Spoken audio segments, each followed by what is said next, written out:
This is Framed, and I'm your host, Dr. Julie Hunt.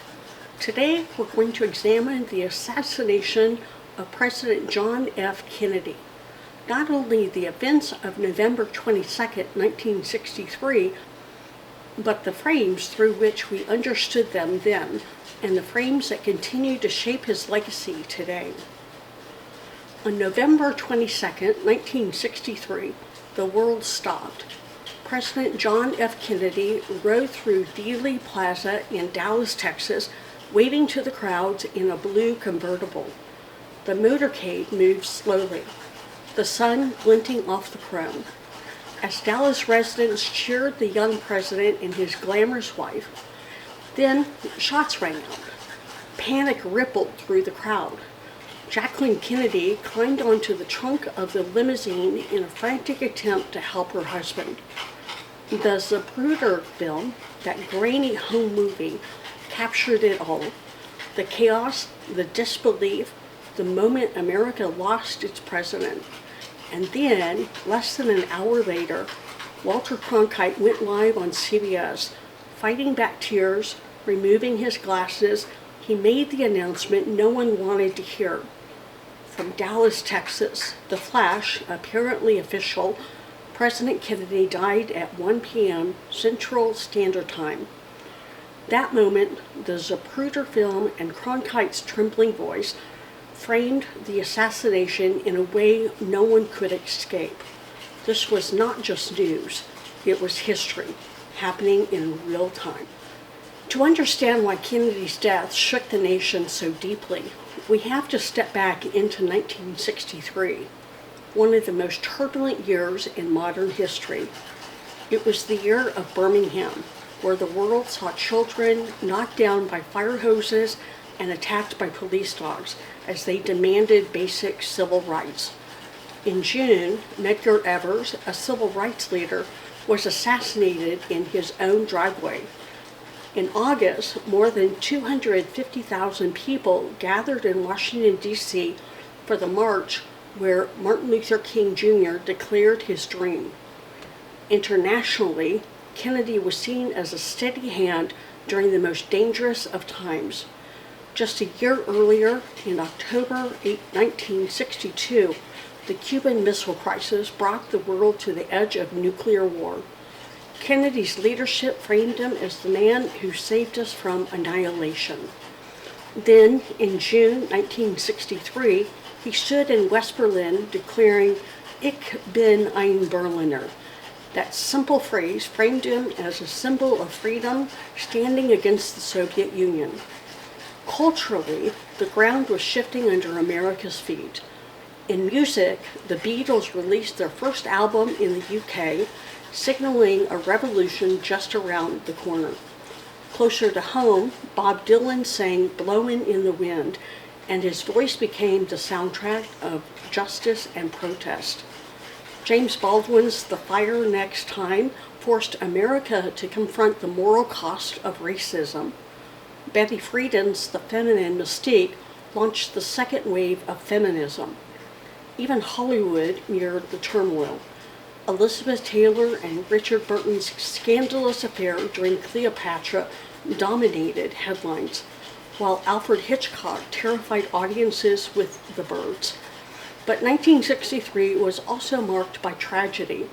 In September, the bombing of the 16th Street Baptist Church in Birmingham killed 4 little girls as America pressed forward with Kennedy's moonshot challenge. Kennedy stood at the center of all of this: civil rights, Cold War, culture, tragedy, hope. He was not just a president, he was the frame through which Americans saw their place in the world. It's hard for us to imagine today, but in 1963, there were only 3 national television networks: CBS, NBC, and ABC. There was no internet, no social media, no smartphones to capture events instantly. News anchors like Walter Cronkite weren't just journalists, they were the nation's storytellers. When Cronkite spoke, people trusted him. Polls later called him the most trusted man in America. So when Kennedy was assassinated, Americans didn't see a flood of conflicting social media posts. They saw Cronkite. They heard his voice. That singular voice framed the tragedy and carried it into every living room in America. The details of November 22, 1963 are etched in history. The motorcade route through downtown Dallas, the warm crowds cheering the Kennedys, then at 12:30 p.m., the sound of gunfire.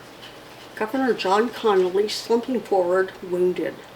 Secret Service agents leaping into action. The limousine rushing to Parkland Hospital. By 1 p.m., Kennedy was pronounced dead. At 2:38 p.m., aboard Air Force One, Lyndon B. Johnson took the oath of office with Jacqueline Kennedy at his side, still in her blood-stained pink suit. This was more than a transfer of power. It was a shift in the nation's psyche.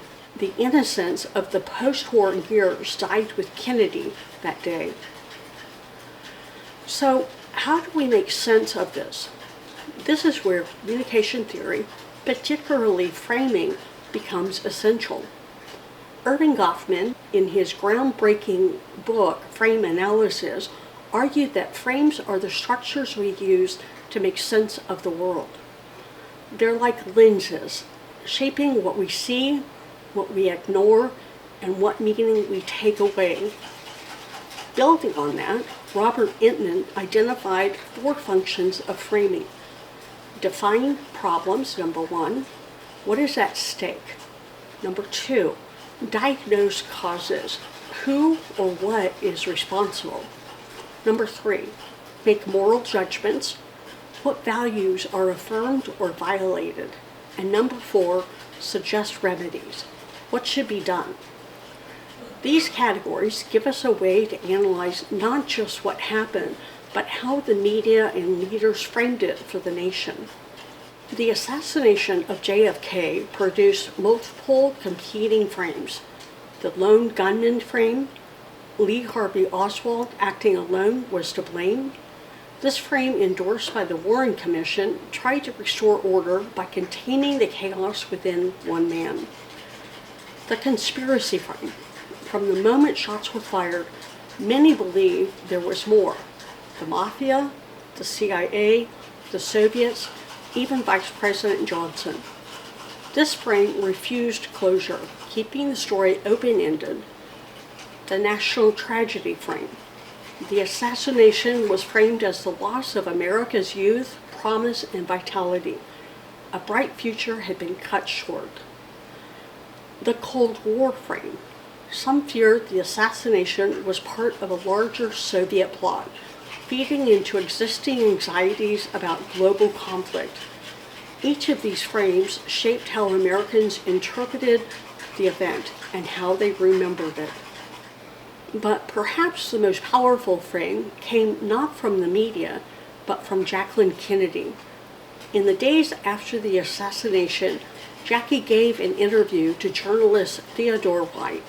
She compared her husband's presidency to the Broadway musical Camelot, with its story of a noble but doomed king. She quoted the lyric, "Don't let it be forgot that once there was a spot for one brief shining moment that was known as Camelot." With those words, Jackie Kennedy framed her husband's legacy forever. Kennedy's presidency became not just a political period, but a myth, a shining moment of hope tragically cut short. The Camelot frame endures to this day. Ask Americans about JFK, and many will recall the myth before the man. That is the power of framing. 60 years later, we still live in the shadow of that day in Dallas. Frames continue to shape how we understand Kennedy, the 1960s, and even our politics today. If you'd like to read more about the Camelot frame and how it still influences us, I invite you to visit my blog at zephaniahcreative.substack.com.